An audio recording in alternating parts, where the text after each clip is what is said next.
Hello everybody, my name is KirkpattieCake. I am an author and robot, and today we're going to be doing a book review, or at least my response to the Cyborg Tinkerer by Meg LaTorre. I read this, I think I just finished it. That says started March 8th. I finished it like 2 weeks ago at this point, and I've got some thoughts. I have some thoughts. But before we get started and that noise, I'm going to keep it short, okay? If you'd like to be featured on this channel, please check out two things down in the description below. The first is LBRY, and it is kind of a monthly writing contest sort of thing we do over here. You fill out a prompt, and I read it first video of every month. And then the second thing is Pitch Fit, a new program that we're doing here to spread the awareness of indie authors or creators. So check that out down in the description below if you would like some of your work featured on this channel and to direct people over to your shop. And with all that said, let's just get into the book review. I guess before I get actually into my response to the book, I'll tell you what it's about. So when loner and well-known ship tinkerer Gwendolyn Grimm, or as she requires Bastion to say, Gwendolyn fucking Grimm, discovers that she has a brain tumor and only a few months to live, her desire to do anything vanishes, and she decides that she's going to spend the last couple of months of her life on a pretty desolate planet alone in a dirty hotel room. There, she learns that a prohibited and rare cyborg circus is performing in town, and she decides that she wants to check it out. Promptly, she's arrested because clearly illegal cyborg circus, and just as promptly, the ringleader comes to her in prison to set her free and remove that brain tumor for her. The deal? She must become the circus's new cyborg tinkerer and trade her life as a human to become a cyborg. So while taking the brain tumor out, they give her a cyborg eye. Despite having no skills in the art of cyborging or in human biology, she agrees and off she goes. From here, Gwen is swept into a competition within the circus, a sort of 3-round Hunger Games style thing where act upon act will either win, die trying, or possibly die on the operating table, since the losers have their Borg parts extracted by the newbie Gwendolyn No Borg Skills Grimm.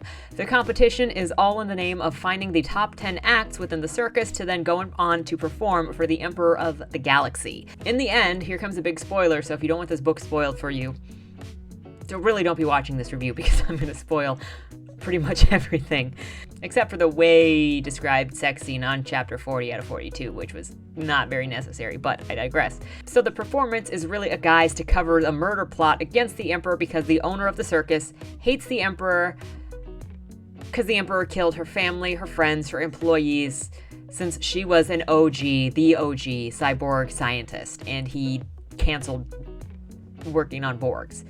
Side note, pretty much everyone in this circus is considered a nymphomaniac down for orgies, and the main climax of the story has nothing to do with action, but it's actually a polyamorous threesome relationship building situation between Gwen, Rora, who's an acrobat in the circus, and Bastion, the ringleader. That's the plot.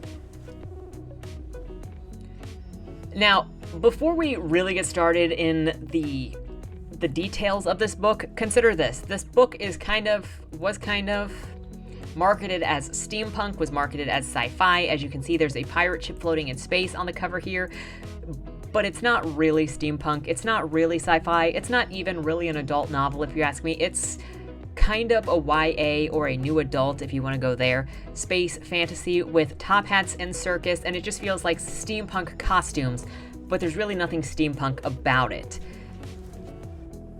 It doesn't really follow any of the rules of science, so it can't be considered sci-fi. It just sort of runs on a fantasy idea of just about everything included in it, and that even includes dragons and castles and literal pirate ships floating through space.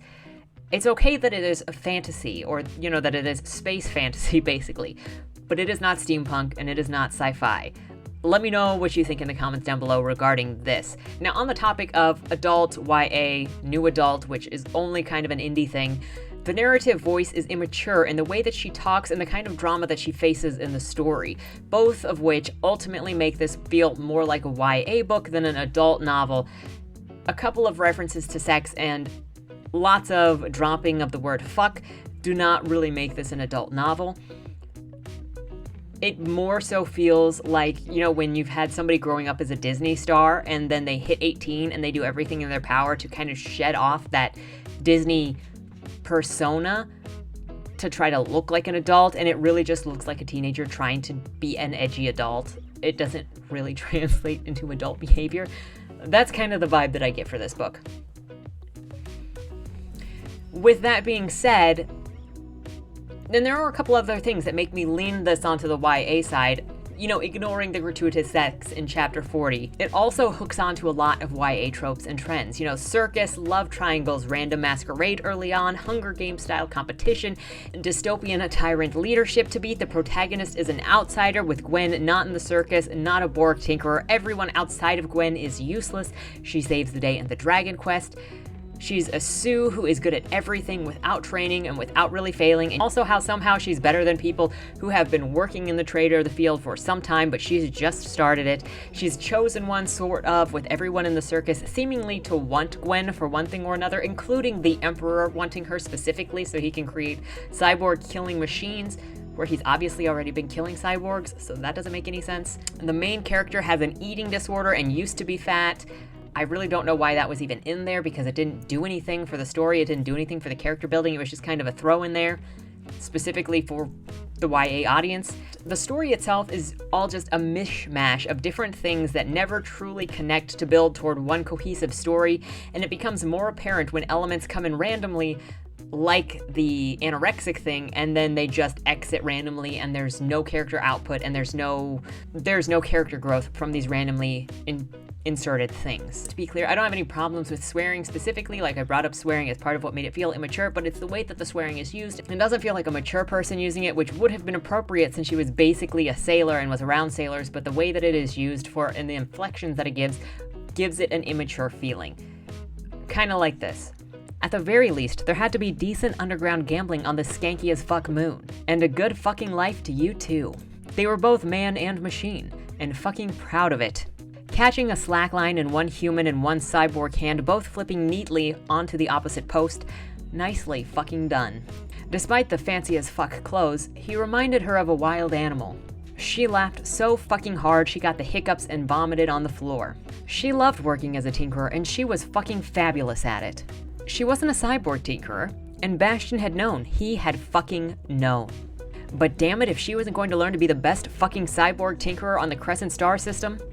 As someone who'd worn only tinkerer's leather for the past 5 years, the sight of any gown intended for Gwen was startling enough by itself, let alone a bright fucking yellow gown. Gwen would throw everything she had into figuring out how to be a fan-fucking-tastic cyborg tinkerer. The railing appeared to be made of gold, or fucking painted with it. The man raised an eyebrow covered in glitter. Gwen? Screw delicacy.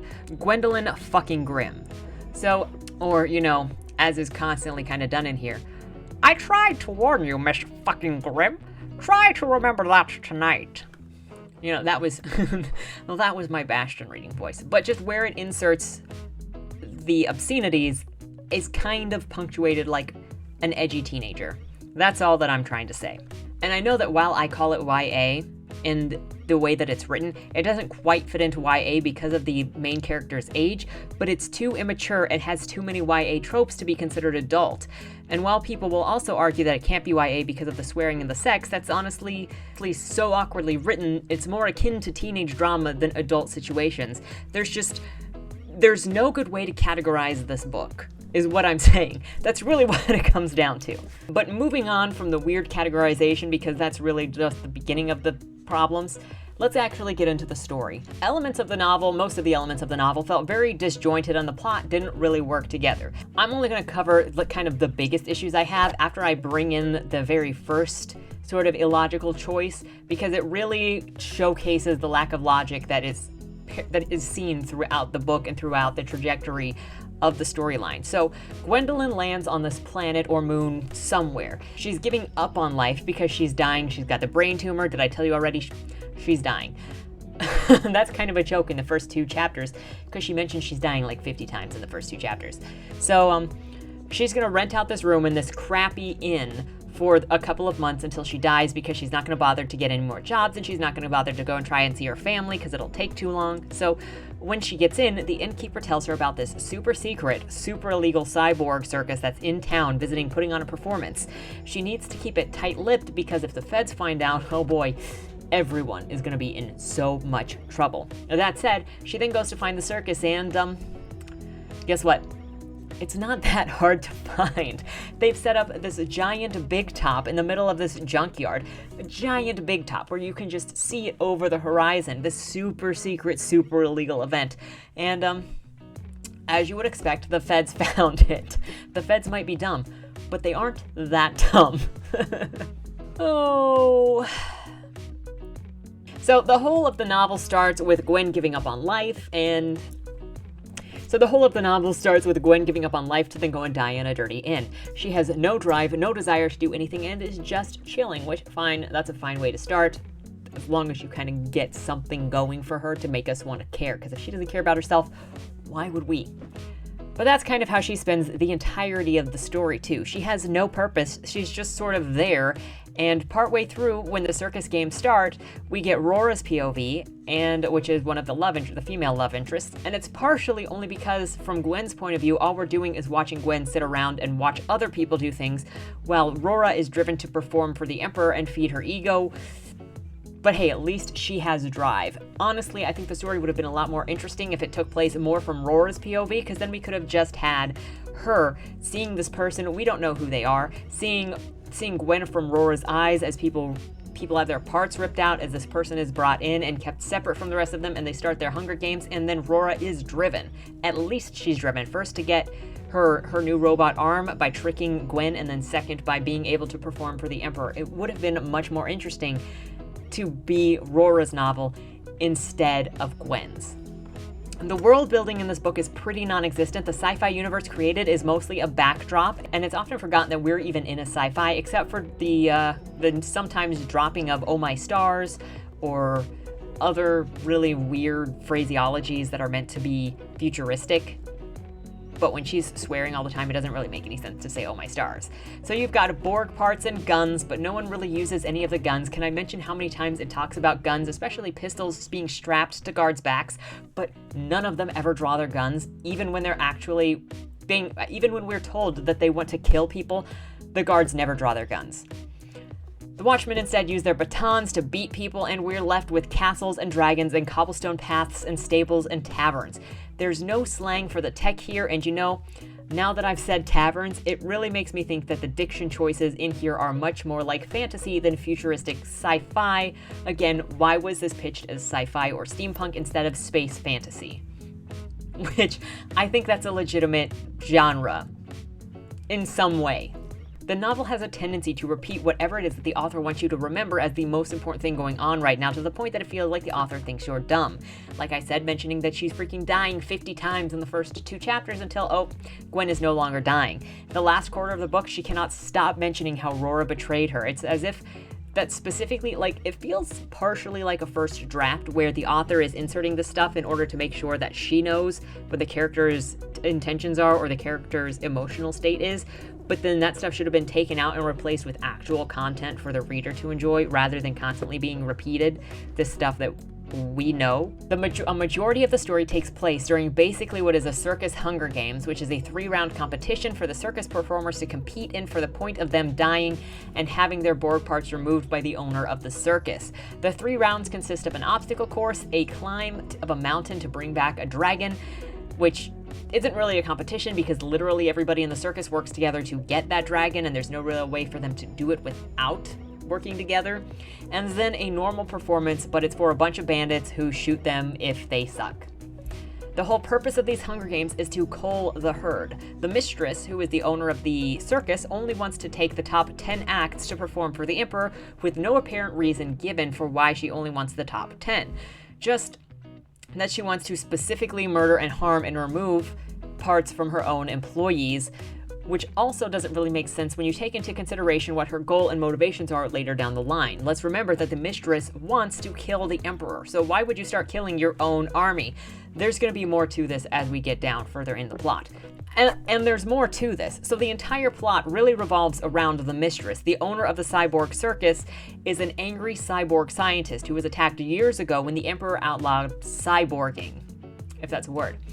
Her home was bombed, her family and employees died, and she made it her goal to get back at him. So she picked up people and ran this tournament to lighten the load of people in her circus, extract their Borg parts, and turn a handful of circus guards closer into robot super soldiers. She also programmed Bastion to assassinate the Emperor because of this objective, and because of this objective, none of this book makes sense. The Mistress, very specifically, is the one who has been doing the implementing of the chips and the Borg parts for a while, so changing these people into cyborgs. She's an original cyborg scientist. She's an original scientist behind the cyborg technology, and in the tail part of the book, we learn that she can override the coding and the chips used to control the robot parts, and has basically created mind control over the different cyborgs who she's implanted parts in. So if this woman can just program mind-controlled super soldiers through the chips connected to their cyborg parts at any time, why do any of the characters from the start of the book have any autonomy of their own at all? What really would have pulled this plot together would have been if the Mistress targeted people who were outcasts or down on their luck, nobody would notice them missing, offered them the job, turned them into Borgs, and then basically pulled them into her army so that she's preparing to attack the Emperor, just building numbers. Then, when it came to Gwen being jailed, she's the perfect target. Nobody would notice her missing. She's dying. She's desperate. Whatever. The Mistress could have performed on her. The Mistress could have transformed her just like she transformed all of the others, and the brain tumor could have actually prevented the Mistress's usual methodologies from working, which gave Gwen the chance to see the mind control and then slowly bring the cyborgs that were under her control back to reality, and that would have given Gwen an actual objective within the circus while also pretending that she's mind controlled, with also the Mistress not killing all of her own employees when she's supposedly forming an army. This could have started, but that's a different story altogether than the one that we have here. Going back to what we do have, the Mistress is running Hunger Games to wheedle down performers who are part of her army she uses to later attack the Emperor. My question is, why was she killing the cyborgs that were already enslaved? Was she doing it just to extract their parts and put them on just a handful of Borgs? Rather than having like 100, 150, 200 people, she wanted to kill them all and have maybe an army of 50 poorly conditioned soldiers who had just underwent major surgery? That was her big plan? And why didn't she optimize her numbers? What did she need the cyborg tinker? Why did she need the cyborg tinkerer to extract all of the body parts for her secret mission when she could clearly do it herself, and she clearly started the book out herself by making Gwen a cyborg? Even just asking that question right now, I'm wondering, the Mistress clearly started the circus after her laboratory was bombed, so why did she collect individuals to give them all single parts and run a circus for 10 years, rather than collecting people over time to turn them into bot soldiers for however long instead? What was the point of any of this? And this is the kind of logic that basically underpins every decision of every character in this novel. Their actions overall don't make sense with whatever motivation we're told they have, and when you introduce the background behind the complete situation, it doesn't make sense. Another example, we don't learn much about the Emperor or why he's doing what he does. He just hates the Borgs for some unnamed reason. Early on in the novel, it's said that when he took over, he killed the servants and employees of all of the noble and elite families who didn't support him, and then simply stripped the wealth away from the noble families. That includes Gwen's family. What purpose was there in that? What sense does it make to leave the rebels who stood against you, the people that, the rich people that stood against you, but kill their servants? A tyrant who seizes power would destroy his dissidents, not their employees, unless he was executing everybody in that household. Dissidents who are only stripped of resources can obviously make their resources again and come at him again with a new fervor. So why? Why was that the choice? I can only speculate, but my guess is to avoid. But my guess is that it was to avoid the trope that the main character had no parents or had a tragic background or the family tragically died in her past. But it's just, when you look at the logical choices of the character, there is no logic that supports anything that these people did. One of my cardinal sins of storytelling, the main characters suffer from never having meaningful consequences to any of their actions. It made the novel have zero stakes. We knew that none of the main characters were ever going to suffer. Even after Akio was shot, one of the side characters, he didn't die during any of the chaos at the Capitol and the culmination of anything. Even when Gwen was defiant, she was never truly in harm's way. When everyone in the story wanted to have sex with her and literally threw themselves in front of any damage coming her way, her final defiance of the Mistress should have caused her serious damage. All of the guards had guns on them. But instead, They beat her, only break one of her legs, and that broken leg doesn't even stop her from doing anything in the last third of the book. If you take away her broken leg, nothing in that last scene, nothing after her leg is broken changes at all. It just mentions that she has shooting pain a couple of times, but there are no consequences. It doesn't change any of her tactics. She still climbs on stuff. She still runs. She's still leading the cavalry in the battles with the Emperor. Nothing happens. Also, side note, why did any of the guards and the henchmen have guns when literally none of them ever used them? So many scenes should have entered into quick execution or bloodbath, but instead, the bad guys with guns showed restraint for no reason and just beat people with wooden batons instead of, their pew-pews readily available. It felt like the author going, oh, I can't kill them. I need those guys. And so instead of having these characters make logical decisions based on what their goals were, they just didn't. So it didn't make any sense. So in the culmination of this, the Cyborg Circus, the remaining Cyborg Circus, is at the Capitol attacking the Emperor. The mistress is like, I need to end that guy because that guy ruined my life, killed my family, blah, blah, blah. She's chasing down her main bad guy finally, not Gwen. The mistress is chasing down her main bad guy. And then Gwen catches up and goes, Bro, please, let this guy go for now. Think about your family. Look, you might have lost your actual blood-related family, but you've got a new family now. It's the Cyborg Circus that you've taken on. We're your new family. And, this 10-year desire to murder the Emperor is put to bed just from that. And she goes, you're right. That's all that it takes. It's not even an argument for this woman. She just goes, you know what? I never thought of these cyborgs as my new family. Let's go. Just, to show you the persuasive powers of Gwendolyn, where absolutely nothing can go wrong and nobody can actually really argue with her ever. This isn't the only time where characters just listen to Gwen because something came out of Gwen's mouth. During the dragon thing in the contest, Abrakan, who was introduced as some kind of super jerk, super strong guy, super arrogant guy, he was the kind of guy that was purposefully killing other cyborgs in the competitions, right? Just for fun. And Gwen turns to him and says, watch my incapacitated friends over there, or I'll kill you later. And Abrakan, the bloodthirsty, the arrogant asshole, just goes, sure, all right. No arguments, because no one in this book can actually truly disagree with or fight Gwen or put her in a bad mood or put her at a disadvantage or make her lose anything whatsoever. Again, no stakes. So, this book continuously breaks the cardinal sin of thou shalt not have inconsequential stakes and punishments, which also reminds me, Gwen continually defies the mistress, continually skirts the rules, dodges the watchful eye, and disobeys. They should have threatened to execute Gwen at the point where she finally betrayed or defied the mistress one too many times. Now, there was another issue that came up with that. So Gwen defies the mistress 3 times, and the mistress is like, okay, I'm done messing with you. I don't really need you around anymore. I really don't need you around at all. To be quite honest, I don't know why she was around at all. But then, just as the Watchmen are about to beat her to death, theoretically, this is when she gets her leg broken, Bastion comes forward and says, please don't hurt her, take me instead, I will be your servant again. He's the ringleader, he's already her employee, he already has a chip in him, so theoretically, she should already be able to control him if she wants. I don't know why she needed him to make this deal to say, I will go with you on my own, because he's already got the chip in him. So if this is like the point where he goes with the mistress, and then his personality completely changes because the mistress changes his cyborg coding and turns him into an obedient bot. But she was already doing regular tune-ups on all of the cyborgs, so she could insert that code whenever she wanted. So it really didn't make any sense for this thing to need to happen so she could take control of Bastion again. I don't understand any of these decisions or any of this logic.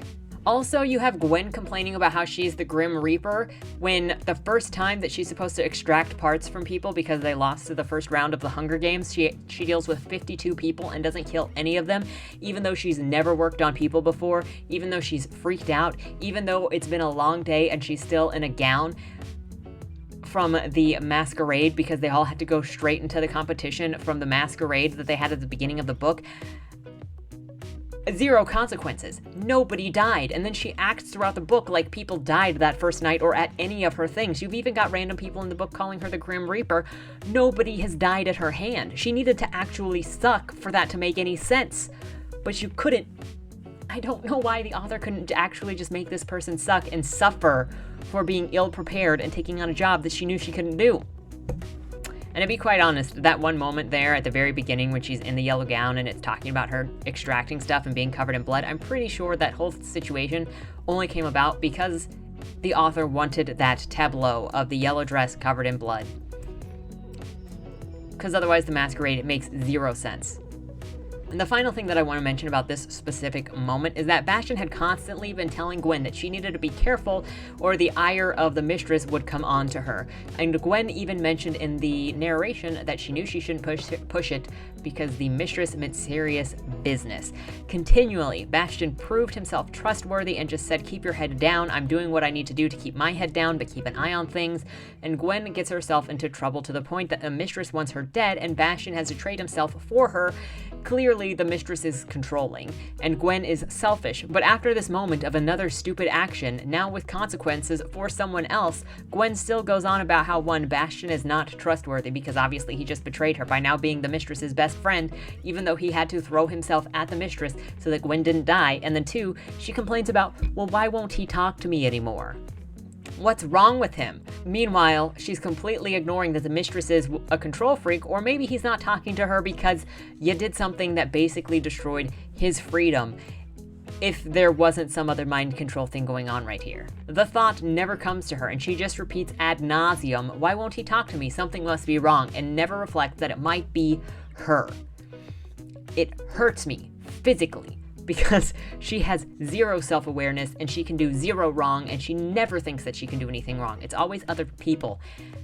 And everyone still loves her. Look, I don't mind a selfish main character. I don't mind stories about bad people.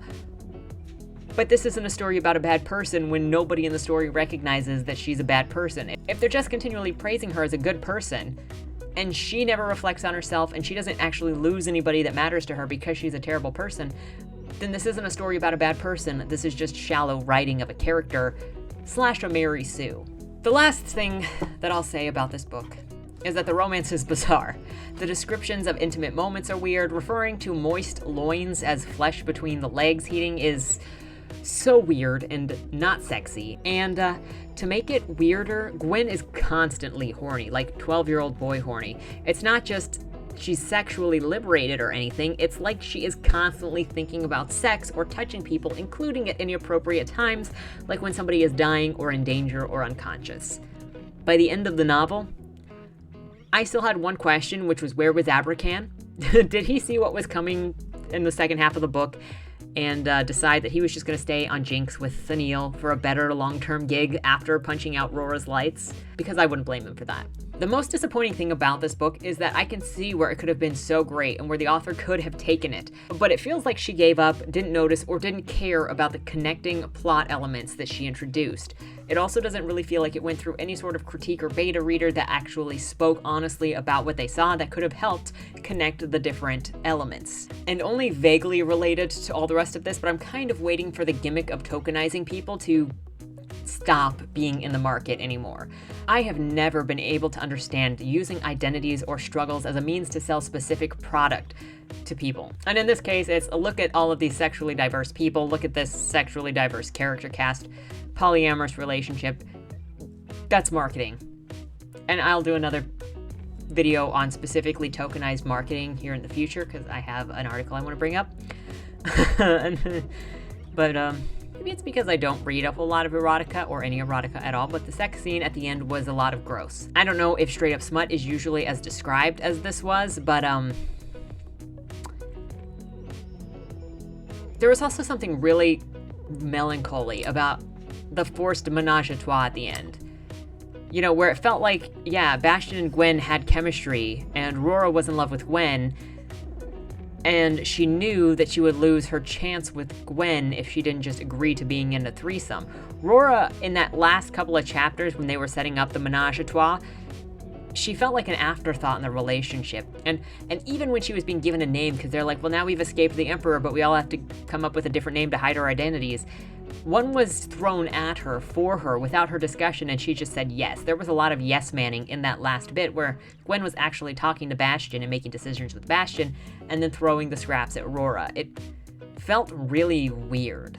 So, I don't know. If any of you guys read The Cyborg Tinkerer, let me know what your thoughts are on any of this. If you got that sad vibe from the menage a trois at the end. Because, seriously, I felt bad for Aurora. She probably should have just left and found somebody else, because she could have found somebody else. It's not a good situation to be in. So, I guess that's my review of The Cyborg Tinkerer by Meg LaTorre. I can't really recommend it unless you want to see these elements and then talk to me about them, because it's really awkward and unsettling. Anyway, that is the video. Looking forward to your thoughts, especially if you have read this book, down in the comments below. Looking forward to the discussion. I always love discussing books, specifically if I've read them, because it's hard to discuss them. Otherwise, if you enjoy this sort of content, please remember to like it, share it, subscribe it. And if you're interested in a book club, we've got incredible people showing up to the Friday night loin stream. If you would like the link to that, head over to Minds. We're currently reading a cyberpunk book called The Low End Kid. It will be linked in the description, and if you would like to read it, I highly recommend supporting the author as we read his book together, discuss it. We had a lot of great discussion on last week's loin stream when we were discussing cyberpunk, the elements of the book, the characters, and everything like that. We're only 3 chapters in, almost 4 chapters in, and we'll catch you up if you missed the first half. So if you'd like to join the book club, I adore the book club chat. Everybody is so smart and thoughtful. It's a good time. So with that said, have a great rest of your week, have a great weekend, and don't die. Dear Madam Astra, that's me. We regret to inform you that on August 1st, your employer, Agatha Jane Benedict, owner of the Benedict estate, peacefully passed away in her sleep. Oh, that's so sad. Wait. Let me try that again. Oh my goodness. That's so sad. Yeah, I think I'm ready. With millions of dollars on the line and the opportunity for your every need to be taken care of for life, tell me, is there anything more valuable than that? I didn't think so. Dead End Drive is a dark comedy novel that makes 3 promises. 1, an illustrious estate in Louisiana. 2, an opulent dinner affair for all in attendance. And 3, and most importantly of all, lots and lots of competitive murder.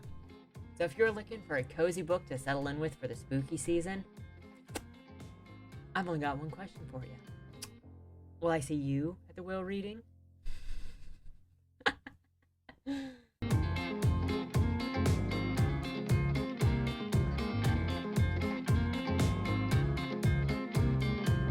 Only losers lose!